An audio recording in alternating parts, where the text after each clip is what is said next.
I think all this generation talk in the workplace is not exactly nonsense, but misleading. I mean, think of the two of us. We're of different generations. I'm a baby boomer, you're a millennial. We grew up in different countries. And yet we get on very well, we work together very well, we share values. Don't you think our values and our personality are much more important than what generation we are? I would say so, definitely, yeah. And because I grew up with a lot of hearing about millennials and how they were difficult, how they were problematic, how they were social media obsessed, how they were these list of things that were not things that employers would want. And I think that is true of some millennials. There are definitely some people who are like that, who are my age or similar age. But I think there are also people who are from different generations who could be narcissistic or entitled or difficult to work with. So I think the idea that millennials are the only people who are like that, or millennials are exclusively like that, is completely wrong.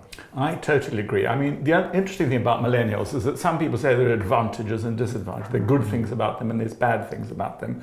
Most of the employees I've talked to say it's bad things rather than good things, that they don't pitch up, they're not as dedicated, they're not as hardworking, and yet in many ways what you notice is they're very computer literate, they are very tolerant of diversity of many types, they have a social conscience, so good and bad. Yeah, that's true.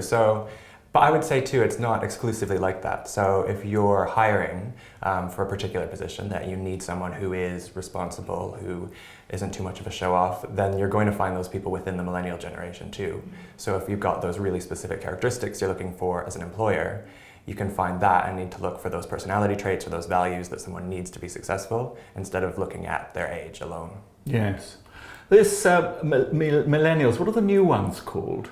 I've heard a few different ones and they're a bit vague sometimes, but I've heard Generation Me. Good gracious, when were you born to be Generation Me? I think after 2000. Oh right. Or something like that, 1998. So there's going to be a new industry talking about Generation Me versus the millennials. Yeah, except they're going to be saying the exact same thing about them, it looks like. Exactly.